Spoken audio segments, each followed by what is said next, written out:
So I had my blood work done to check up on my thyroid, and I knew something was wrong. When do I plan on having baby number 2? Look at that. This right here, I cannot live without.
Okay, so today is February 22nd, and I have some updates for you guys. I had my blood work done in regards to my thyroid, which is a major update I have to share with you guys. And I want to share with you guys what the last week and a half has been, because tell me how I had 3 cheat days in the last week and a half. Because it was Valentine's Day, and then it was family day. My family wanted to go out to dinner, so we just have a lot of catching up to do. So I think the last time we weighed in together on episode 2, it was February 3rd. I weighed 143 pounds, and then I did a weigh-in on February 10th, and I was 142.4, and then my last weigh-in was February 17th, and I weighed 142 pounds. So I am so close to hitting 140. I mentioned to you guys in my last episode that my goal by the end of February is to hit 140, but tell me how there's only like a week left in February. I don't think I'm gonna make it, y'all. No, but maybe I will. We will see, okay? That last weigh-in was 5 days ago. Let's hope in the last 5 days I've hit 141,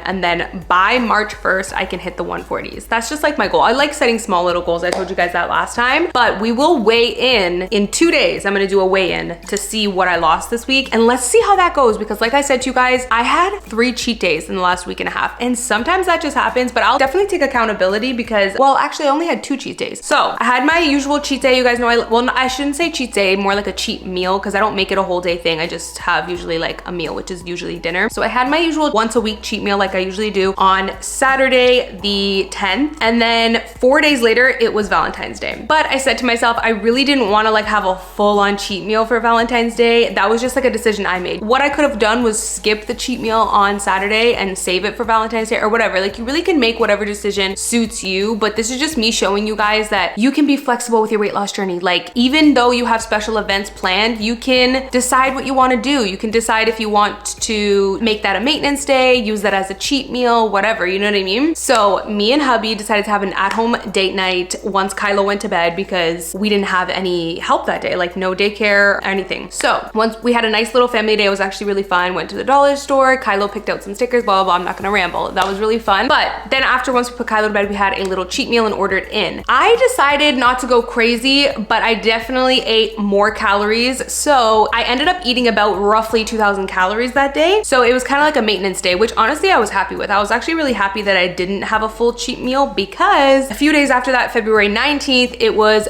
family day, and my mom wanted to do like dinner with everyone. And then I was like, I could have definitely stuck to my deficit on that day, but I didn't feel like it. I was like, screw it. So this just goes to show you guys, you can have social events and choose what you want to do, either make it a cheat meal or stick to your deficit. But I decided to make it a little cheat meal, y'all. I had some chicken wings and some fries. By the way, my Valentine's Day, we ordered jerk chicken wings with fries, and oh my my God, it was so good. And then for dessert, I just had a regular little chocolate, like small portions that I didn't go overboard. But y'all, tell me how on family day dinner, I went a little ham. I had fried chicken wings with fries, and I had this like big cookie with ice cream. Again, I should have taken a video so that I actually have context to show you guys, but it was fire. Anyways, what I'm trying to say is I'm very curious to see what I'm going to weigh on Saturday. So stay tuned for that. Let's hope that I lose some good weight this week, but I can't even be mad if I don't. Anyways, I had a good little workout. I'm about to do some self-care and take a nice shower. I feel like I really need it. Speaking of my self-care, this brings me to today's sponsor, which is Ulike. I have been using their IPL handset for a couple weeks now, and I'm obsessed. I have used so many other IPL handsets. Like, let's just be real. There are so many out there on the market, but this one hands down beats all of them. You can just tell how customized it is. The quality is incredible. This is completely pain-free. I absolutely love this. I have had full body laser before, but the thing with laser that nobody tells you is you need to upkeep it. So this really helps with those maintenance sessions, because if I didn't have this, I would have to go thousands of dollars constantly to continue that maintenance. So I absolutely love my Ulike IPL handset. It is completely pain-free. Like I'm telling you, you feel the teensy little zap. It is quick, it's easy, it's pain-free, it's affordable. I love that you can also do it in the comfort of your own home, especially now that I have Kylo. I really try to avoid like lengthy appointments. Who wants to sit at a spa and like sit there for an hour doing their whole body? One thing that the laser didn't work too well on is my underarms, and this has been working amazing on my underarms. I've noticed I don't have to shave as frequently. Like before I was shaving every 2 days, and now I'm shaving every 4 days with consistent use of this. It's FDA cleared and they offer 90-day money back guarantee. I'm actually gonna leave my discount on the screen here as well as down below for you guys to shop and check it out. Before I take my shower, let me update you guys on my blood work. So I had my blood work done to check up on my thyroid, and I knew something was wrong. So in the last episode, I told you guys that the scale had stalled for 2 weeks, which that happens, right? That's not to say like, oh my God, alarm bells, something's wrong, but I knew something was wrong. Like I wasn't feeling my best. I started feeling like I needed to take a nap every day, which was just very strange. It kind of set off alarm bells in my head because I know what it's like when my thyroid is off. And I was like, my thyroid is off. I just knew it. So the last time me and my doctor had an appointment, like before this last one, my TSH had gone up to 1.3, which I wasn't happy about, because your TSH is optimal when it's, I think 0.3 to 2.5 is optimal range. Actually, I should say is normal range, but optimal is like between 0.3 to under 1. So when I already saw my TSH was like 1.3, I wasn't really happy with it. Even my doctor wasn't too happy with it. She did say to me that everyone tends to have like that number that they personally feel really good at. And I've noticed for me, that number is when I'm slightly under 1 for my TSH. So she did decide to increase my medication a little bit. So by the way, I take desiccated thyroid, which is the natural thyroid version. A lot of people take like Synthroid, or there's different name brands, but that's like synthetic thyroid. Because I'm with a naturopath, they prescribe natural thyroid medication, which is still medication. Like you need to have it prescribed. I go to the pharmacy, pick it up, pay for it. It's still medication, but it is derived from pig's thyroid gland.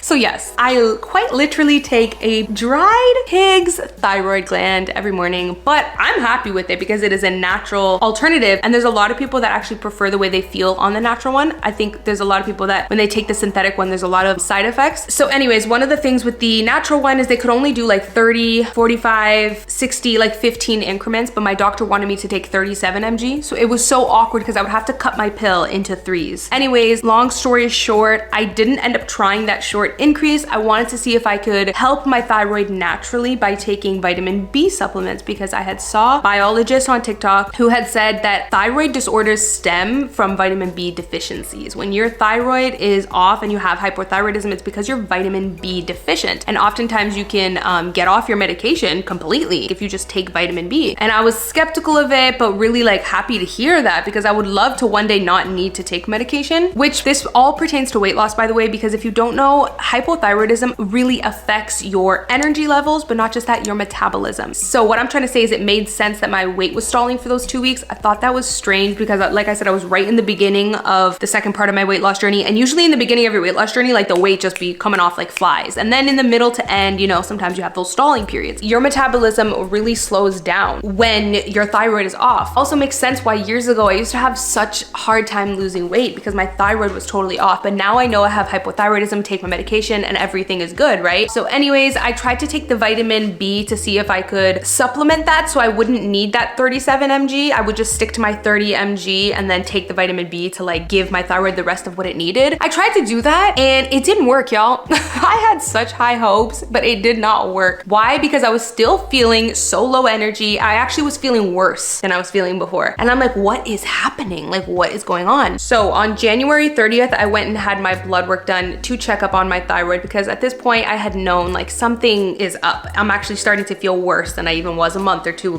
prior to that. My blood work came back and my TSH was in at 3.1. So it had gone up even more. Like I told you guys before, it was 1 point something. It had gone up even more to 3.1. And I don't know what it's like in the US, but in Canada, regular family doctors consider normal to be up to 4.5, which is mind-blowing to me. If you do research, anything over 2.5 is not optimal. You're going to feel trash, but regular doctors consider 4.5 okay. And actually a family doctor even told me that they don't give you medication unless you're over 10, which is mind-blowing to me. Mind-blowing, because at 3 TSH, I felt pretty shitty, like a 5 out of 10. And then I remember when I had a 4 point something TSH, I literally felt like a 2 out of 10. Like I was drowsy all day. I'm talking like this all day. So what would a 10 feel like? Like what would I have to really go through to be prescribed medication from my traditional doctor? Anyways, that's why I work with a naturopath, because they truly see the importance and they do deeper, more updated research on these things. 3.1, it was no wonder why I wanted to take naps throughout the day. I was feeling very low energy. Every day I was constantly saying, oh, I'm so tired,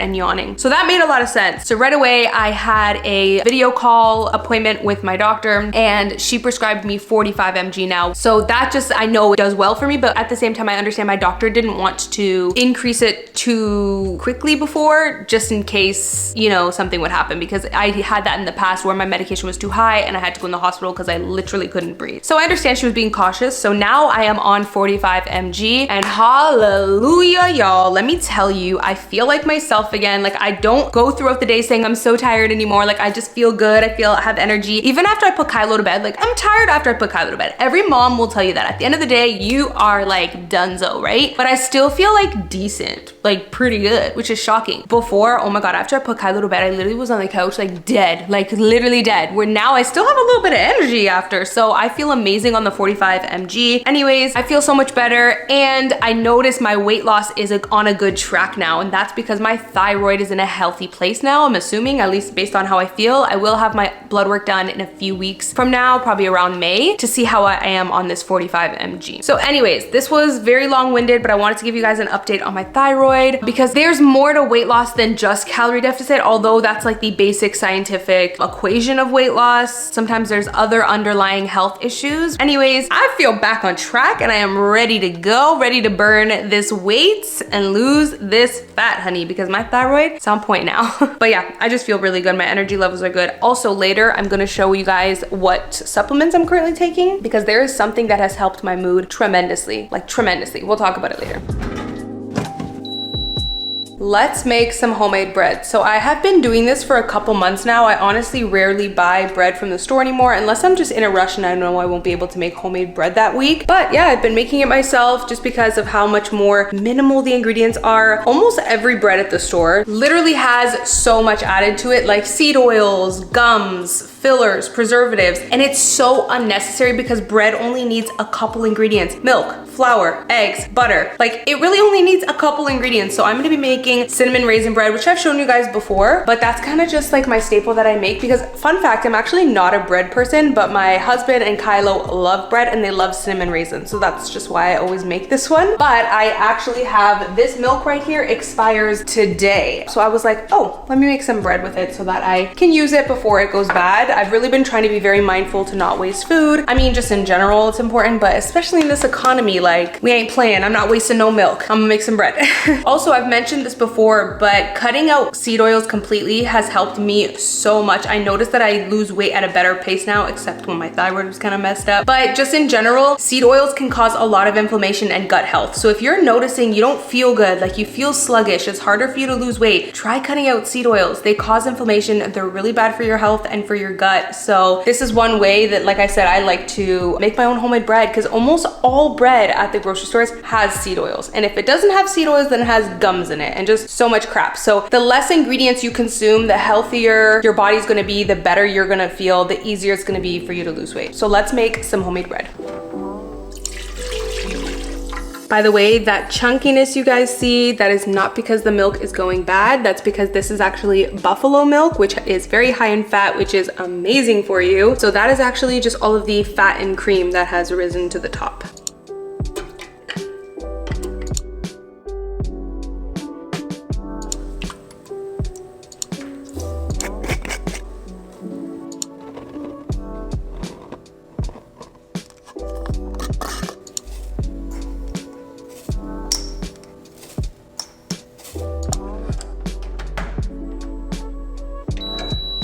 Guys, tell me how I go to get the raisins. Why is there literally like 10 raisins left in my fridge? I'm so done. So I placed a quick grocery order and let's hope the raisins come in time. I think you need to put the raisins after the first kneading cycle, and then after that you can kind of put them in whenever you want. So that's the part that's important. You don't want to put the raisins in right away, but after that you can put them in whenever. Well, not whenever, because the bread will start baking. Yeah.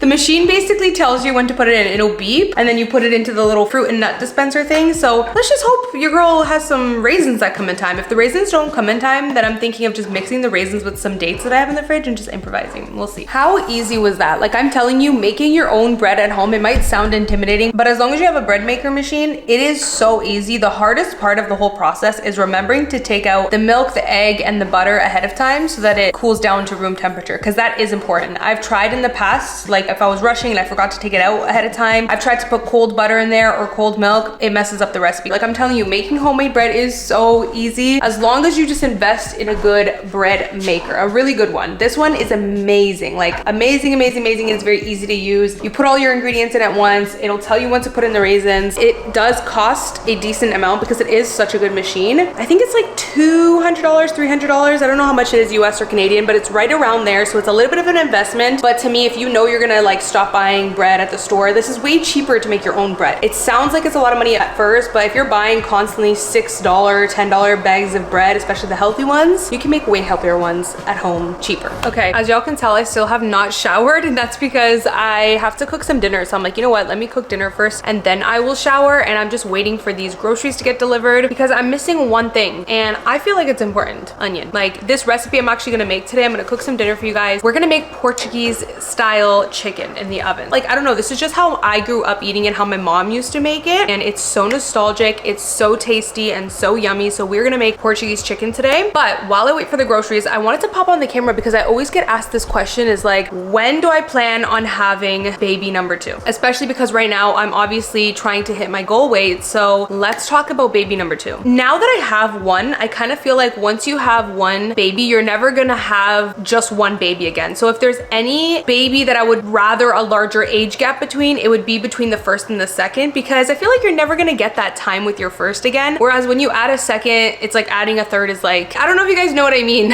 Maybe I'm not explaining myself properly, but what I'm trying to say is I'm enjoying this time with just me and Kylo because I know I'm never gonna have just one again with just me and him. So I don't mind if there's a larger age gap, whereas I know between my next two, I would love a closer age gap. Anyways, all this to say, I really want to lose all my weight and reach my goal weight before I try for baby number 2. A lot of people have asked me in the comment section, like, you know, why would you do that? Because what's the point? You're just gonna like get pregnant again and then gain weight, obviously, and have to do it all over again. The reason why is because at my next pregnancy, I would love to weigh less than I did with Kylo, because obviously if you weigh less, it'll be less heavy and everything. But honestly, I can't complain. I had an amazing pregnancy with Kylo, but I've just always wanted to hit my goal weight. And I just feel like now's the time. Like, why wait? Do you know what I mean? Especially because I am gonna have a larger age gap between Kylo and my second. For my next pregnancy, I would love to be leaner and smaller. And then that way my starting weight for my next weight loss journey won't be so high. When I got pregnant with Kylo, I was 150 pounds. And at that point, I already like wanted to lose 20 pounds. So then I gained the weight from him. So it's like I had the weight that I gained from pregnancy plus the weight that I had already wanted to lose prior to even getting pregnant to lose. So I had such a large amount. During my pregnancy with Kylo, I gained 38 pounds. So having 38 pounds gained plus already wanting to lose a good 20 to 25 before that, it was just so much piled up. For example, I hit my pre-pregnancy weight with Kylo by the time he was already like a year-ish old. So it's really the fact that I had weight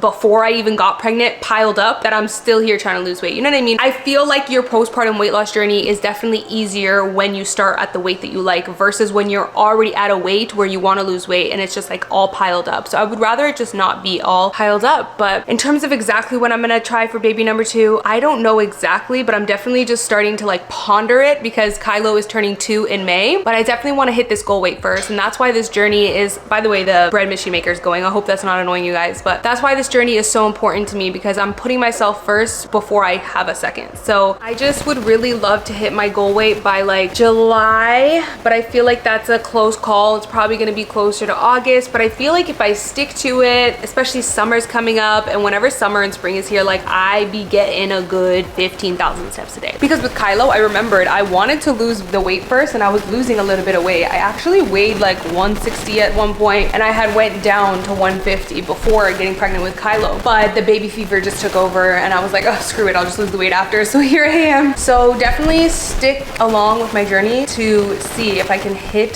this goal weight by August 2024.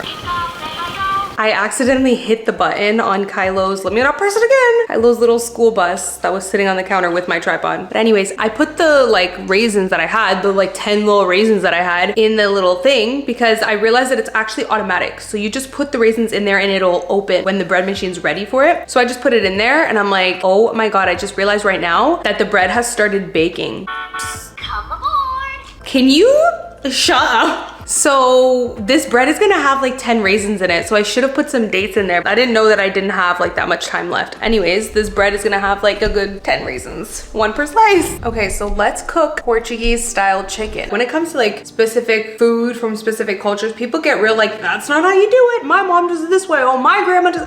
Listen, y'all, everybody does it differently, okay? But this is just the Portuguese chicken that I grew up with that my mom makes in the oven. It's just like Portuguese style chicken because the main ingredient here is the pimento paste, which is caldo pimenta. If you guys are Portuguese and you know what caldo pimenta is, it is a staple. It's basically just pepper paste. I'm trying to think where you guys can get it, but in Canada, like they have this at the grocery store in the international food aisle. So if you guys are in the States, I would just go to the international food aisle at the grocery store, see if they have this. If they don't, then try to hit up a European bakery in your area, or more specifically a Portuguese bakery in your area to see if they have this. So yeah, this is like the main ingredient that just gives it that Portuguese taste. One more thing, this is not the most weight loss friendly in the way because you're using bone-in chicken. Obviously, ideally, I like to do boneless, skinless because that is the lowest fat. And you could totally do this with boneless, skinless chicken thighs, but it's just like the way my mom traditionally makes it is with chicken with the bone and the skin, and it's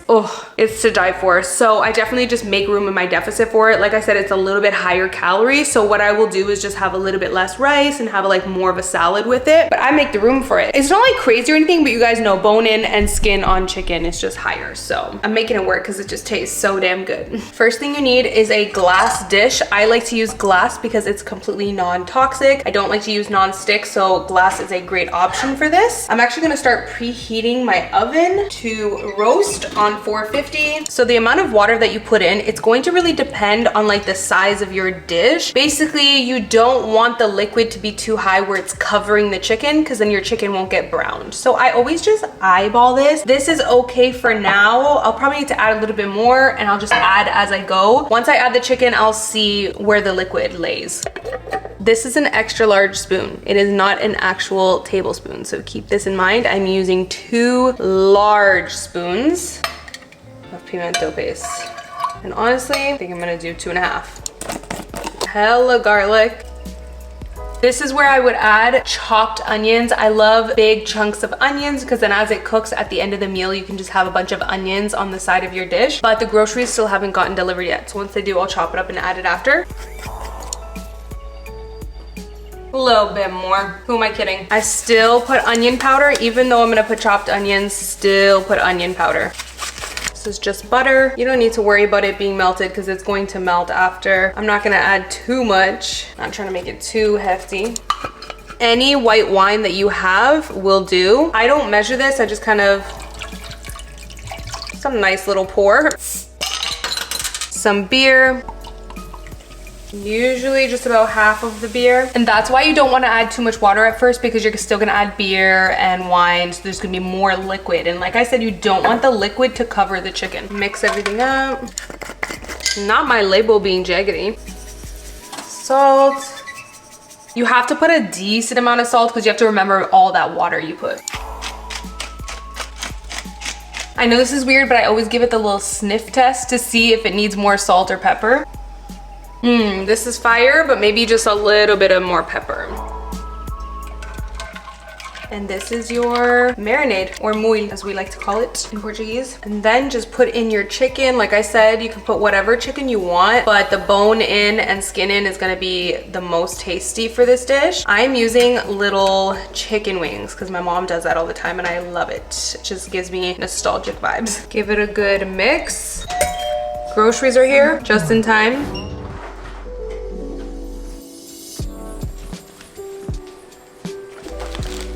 Add in your chopped onions now. As you can see, I usually actually do bigger chunks than this, but yeah, just chunks of onion. And if you want to take this dish up a notch, you can add in some potatoes in here and you'll have some boiled potatoes with it. Get the onions all in there. As you can see, the liquid is not covering the chicken. You have some pieces where it's covering it slightly, like right there, but that's okay because when it cooks in the oven, the liquid's gonna go down a little bit. So this is how it's supposed to look. You got about like 80% of the chicken not covered with liquid. All right, in the oven it goes.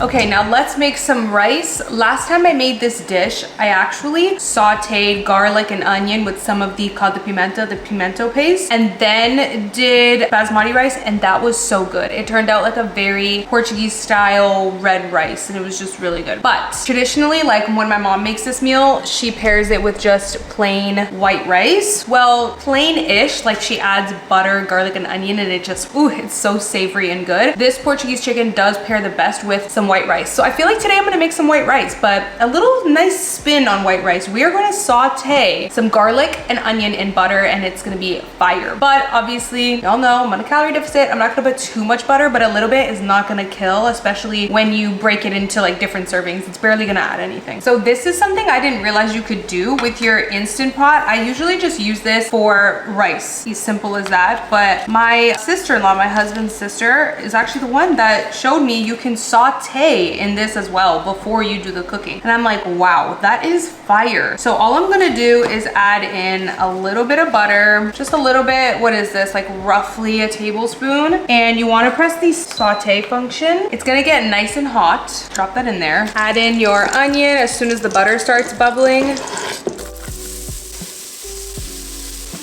Some garlic.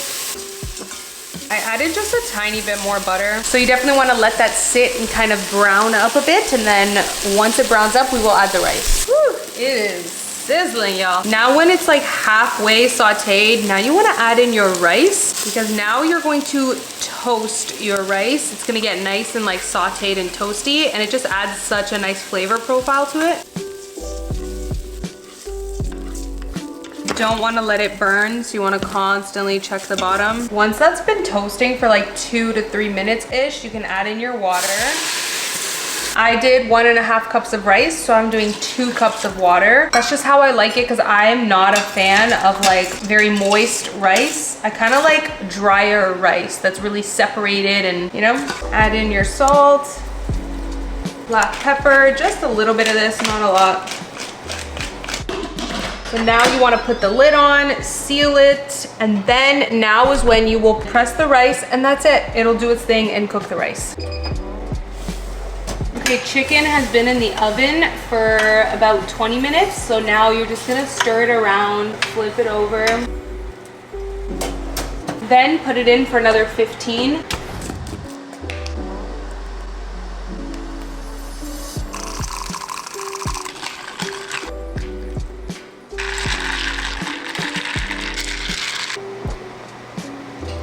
I'm not even supposed to be having matcha this late. It's 12:40 right now, but I just had to. Because 1, I was craving it, and 2, I realized I haven't eaten since 9 a.m. and I'm really hungry, and I don't really like want to make anything. So this will be like my snack / lunch, because this is like a good 200 calories. Okay, now we're gonna switch it to broil. I'm actually gonna add a tiny bit of water because I usually like when it's a little bit more liquidy than this.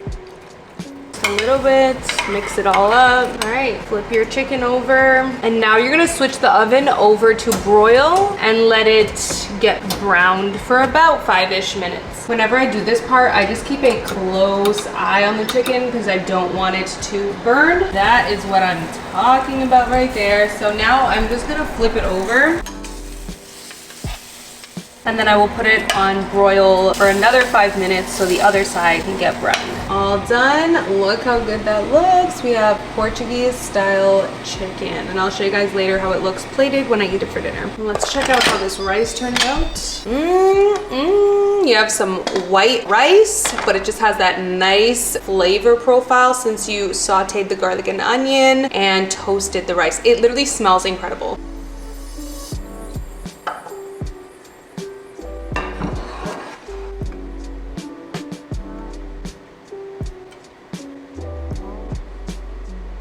This right here is the best part. All of those onions. I'll just put it right in the center and then take some of that sauce, get right over your rice. And then later for dinner, I will also put some pico de gallo on the side, or any sort of salad would be good with it.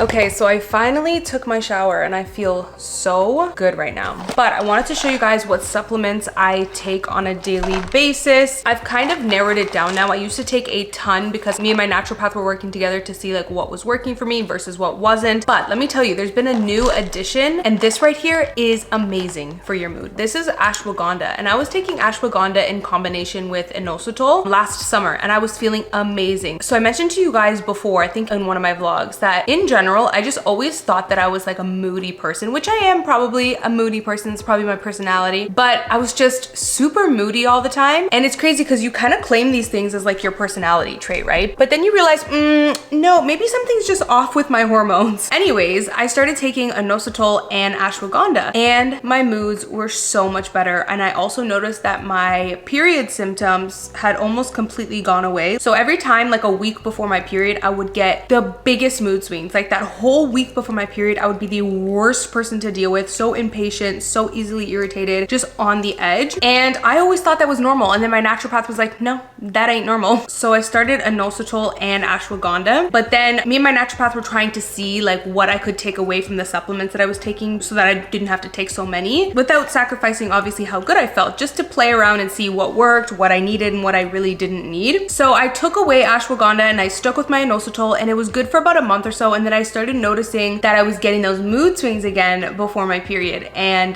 just in general that I was a little bit more easily irritated. Then it clicked to me that it's because I took away my ashwagandha. So I realized that I need this. Like I cannot survive without this in terms of for my mood. So this also helps with your sleep as well. Honestly, I take magnesium glycinate for my sleep. This is like the biggest thing that helps your sleep. I take 3 of these every single night before bed specifically. I realized I was taking them before in the morning, and I used to think that wasn't a big deal, but apparently there's a lot of research that taking the right vitamins at the right time makes a big difference. So if you're taking a vitamin that's for energy at night, you're not getting the full benefits from it. And if you're taking something for sleep in the morning, you're not getting the full benefits. It's going to make you slightly sleepy. Not that it like makes you sleepy, but you're not gonna get that deep sleep the way that you would if you took it at night, like right before bed. So ashwagandha for my mood, major key. I've been taking 1 of these a day. Magnesium glycinate, 3 of these right before bed. And I have been taking my advanced B complex because there's a lot of research that shows that B vitamin really supports your thyroid. It wasn't enough for me to not need a rise in my medication. I thought I would be able to take this plus the 30 mg and not need an increase in my medication, but it wasn't enough for me. I still needed an increase in my medication. But regardless, this does still support your thyroid. My doctor did say that the good thing with vitamin B is that it's water soluble. I don't know if I pronounce that. So meaning if you're taking more than you need, you'll just pee it out. Your body takes what it needs and then it gets rid of the rest. But she did say to me that I don't need to be taking 3 a day. 2 a day is fine because 3 is what the bottle suggests. And then my vitamin D, oh my God, I've talked about this so much. I feel like I don't even want to repeat myself, but this is just like everything. Before I had Kylo, I realized that I was very vitamin D sufficient. Again, some of the symptoms we experience, we just think that it's normal and we kind of just classify them as normal, but they're not normal. So I noticed that I was losing extreme amounts of hair. That also had to do with my thyroid, granted, because at that point I didn't have my hypothyroidism diagnosed diagnosed. So granted, that also has to do with your thyroid, but I also found out that I was vitamin D deficient, and I got on my vitamin D drops, and literally I would lose so much less hair every time I had a shower. Like before, I was losing clumps of hair, and then after taking this for about a week, I started noticing after my shower I would just lose small bits of hair. So it is not normal to be losing large chunks of hair. That means you need to increase your fats. It could be that you're vitamin D deficient, could be that you're vitamin B deficient, could be that you have a thyroid issue. There's so many things, but for me it was definitely my vitamin D, and this helps so much with your energy and your mood throughout the winter. Like throughout the winter you can feel very depressed, and that's because you're not getting that sun that you normally do in the summer. So I always take this. I take about 3,000 to 4,000 IU a day, but I do take these drops just once a week, so I don't have to take the drops every single day. I'll take about 35-ish drops one day a week. Then you guys know I love my colostrum. I've been taking this for my immune system, just to really help to support my immune system, especially right now with everyone getting sick around me. Let me tell y'all, my husband and Kylo both got sick, and I got by with just a very slight stuffy nose, and I definitely owe it all to this, plus the Beekeeper's Natural Propolis has been everything for my immune system, especially for those of you who have like little ones that are, you know, in daycare and you don't want them to be bringing germs home all the time. You want to start working on building their immune system. So I've been giving this to Kylo as well, and I've been giving him the Propolis spray as well. They have one for kids. Propolis is really cool because it's basically what bees use to put on the outside of their beehive to keep germs out. So it's very beneficial, super high in zinc, antioxidants, just amazing for you. This colostrum is incredible because it's grass-fed and they source it from leftover colostrum. So I love that. They're not taking colostrum from baby cows, and it's from small farms in the US. So absolutely love just this brand in general. This isn't sponsored, by the way, but I do have a discount to the Armra. I'll leave it down below, and I will leave the link to the bee propolis down below. But I totally ran out 2 days ago on the Beekeeper's Natural Propolis, so I definitely need to re-up on that. But I'll take these almost every single day, both of those. And then there's been some buzz around this. Apparently this tea is supposed to be really good for weight loss. This is the yerba. I hope I'm pronouncing it right, but this is something new for me that I'm gonna try and just see how it goes. It's apparently supposed to really help support your metabolism, and it's supposed to really help with energy levels. So I'm always down to try something new that everyone is buzzing about. So let's see how this goes. I did try it once the other day and it tastes really, really good. And I am not a tea drinker. I actually hate drinking tea. So I was like, oh, do I really have to have the tea version? But apparently the tea is like really nice, good and concentrated, but it actually tastes nice. It's very light taste, very light and floral. Like, I don't know, I really, really liked it. It wasn't strong or like bitter or anything like that, just super light tea. It was really nice with a little bit of honey. But yeah, this right here,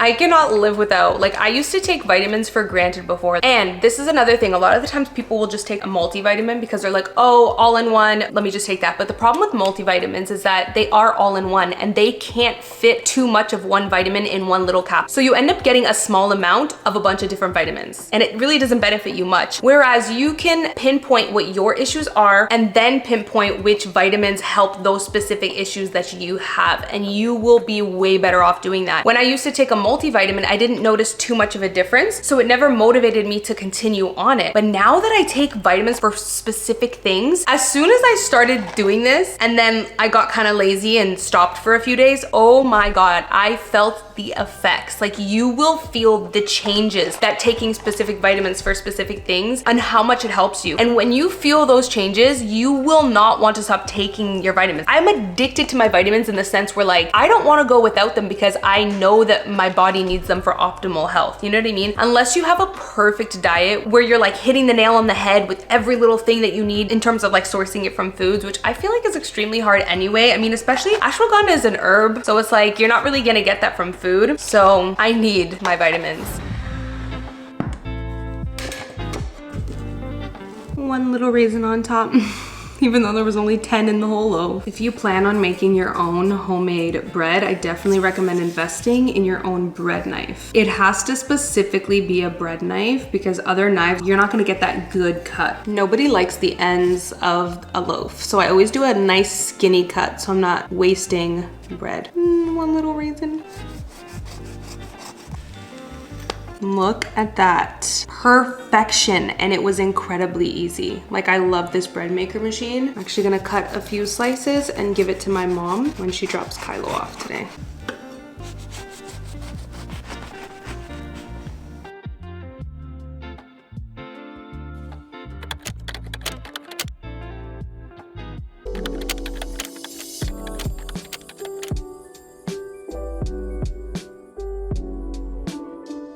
So as you guys can see, I did not lose any weight. Wah, wah, wah. Like I definitely was disappointed this morning, but at the same time, kind of expected it. I gotta like own my part in the situation. I actually forgot to mention to you guys before. I also went to breakfast with my family last Saturday and I decided to not like watch my calories on that breakfast and just like not overeat, but like just eat what I want. So all in all, I had 3 cheat meals and 1 maintenance day in the last week and a half. So obviously I expected it, but I just want to like show you guys like weight loss journeys are not linear. You're not gonna have like this smooth sail journey, or sorry, I should go like this. You're not gonna have this like smooth sailing journey of just like perfectly losing weight every single week. There's gonna be social events that come up. By the way, you can lose weight still while attending social events. That's not what I'm saying. You just have to make your decision. You can totally go out to dinner with your family, go out to breakfast, but just kind of like watch your calories and look at the menu ahead of time and stuff like that. But I just chose not to because I just didn't want to. I'm not a social person. I really don't have that many social events going on. So when I do have a social event, I feel like just enjoying myself and not watching the calories. But if I was the type of person that had a lot of social events all the time, then yeah, just totally watch your calories and you can still lose weight. But like I said, I just chose not to. So I definitely own my part in that. I had a good 3 cheat meals, like I said, and 1 maintenance day. So I expected it, but I am looking forward to finally hitting the 130s. Like I am 2 pounds away from being out of the 140s. I want to leave the 140s behind me because let me tell you, I have not been in the 130s in forever. Like I think a good 2 years. I don't even know. I'd have to look through my phone because I have a whole weight loss progress album on my phone. I'd have to look through my phone and see. I cannot remember the last time I was in the 130s. So I'm really looking forward to it. So definitely stay tuned for the next episode to see the progress and when I reach that. I'm just excited to be out of the 140s. And also I want to just say today is a Saturday. I normally have my cheat dinner every Saturday just because it works for me and like my life. And you guys know I've told you I have a cheat meal once a week, but just because I had those 3 cheat meals and 1 maintenance day a week and a half ago and I didn't lose any weight this week doesn't mean I'm gonna skip my cheat meal today. Let's be clear about that. And why? Because this is not about like punishment and reward. Like, oh, didn't lose weight this week, let me punish myself, gotta skip my cheat meal because I had too many the other week, or yay, I lost some weight this week, let's have a cheat. No, like the whole weight loss journey should never, ever, ever be about a reward and punishment system. It's not about that. I'm gonna still have my cheat dinner tonight because the last time I had a cheat meal was on Monday, which was 5 days ago. Why would I not have my usual cheat dinner tonight? You know what I mean? Like it isn't about punishing yourself. I'm gonna still have one tonight because if I don't have one tonight, then when would be the next time that I would be next Saturday. And by that point, it would be 2 weeks without a cheat meal. And I've explained to you guys that for me personally, if I go too long trying to stick to my deficit and be too strict, it actually has the opposite effect on me and I end up binging. So yeah, I just wanted to give you guys a little update on how my weigh-in went this morning. Definitely was a little disappointed, but we move and we continue. And yeah, stay tuned for episode 4 to see the progress.